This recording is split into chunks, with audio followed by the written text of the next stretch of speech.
Alors, cette table ronde, c'est en premier lieu déroulée sur la première commune touristique française par sa capacité d'accueil, puisque Agde affiche 175 000 lits. C'est dire qu'il n'y a pas en France un endroit plus important. Donc cette table ronde sur le tourisme par le président de la République avait naturellement sa raison d'être.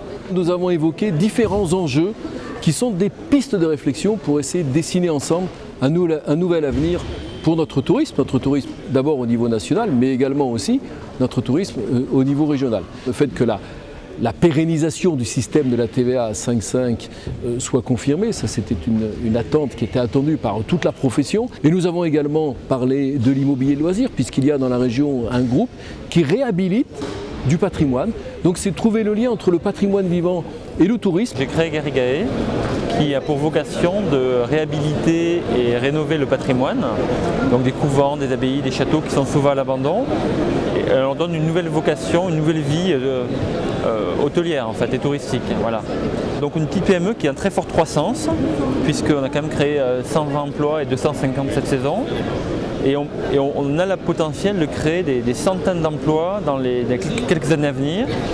Mais nos problématiques principales sont des problématiques d'autorisation administrative, parce qu'effectivement, il y a beaucoup d'interlocuteurs dans les administrations. Souvent, les investisseurs en matière de tourisme se heurtent à je dirais, un vrai parcours d'obstacles.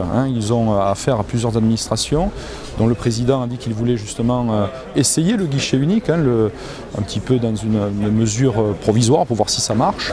Et donc là, je pense que c'est une vraie attente des investisseurs. Et deuxièmement, on a un problème de financement. Donc ça aurait été intéressant, par exemple, d'avoir un soutien d'organes comme la Caisse des dépôts et consignations ou du FSI pour pouvoir croître plus vite. Le président a dit que c'était la vocation du FSI que d'aider des PME à renforcer ses fonds propres pour se développer. Écoutez, on espère qu'on aura une réunion avec le FSI et qu'on pourra présenter notre projet pour voir s'il est retenu ou non. Nous avons évoqué la question, quand on aborde l'hôtellerie de plein air, la question de la loi littorale.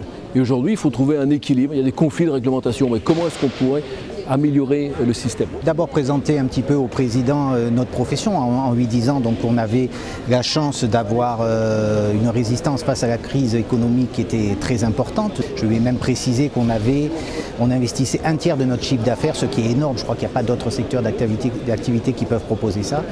Mais je lui ai expliqué notre problématique, c'est-à-dire que malheureusement on avait de grosses difficultés en termes réglementaires. La loi littorale et les sites classés, ce sont deux secteurs dans lesquels nous avons l'autorisation de fonctionner puisque nous existions au préalable, mais malheureusement on nous bloque systématiquement chaque fois que nous avons besoin d'évoluer. Je lui ai demandé de faire un arbitrage entre le droit de l'urbanisme et le droit de l'environnement pour sortir de ces situations de blocage. La réponse a été de nous dire qu'il fallait continuer de travailler dans la qualité, ce que à mon sens nous faisons depuis un certain temps et nous l'avons déjà prouvé, et qu'il verrait au cas par cas. Et l'objectif quand même de toutes les interventions, et ce qui s'est dégagé, ce que je ressens après avoir animé cette table ronde, c'est d'abord qu'il y a une exigence de qualité.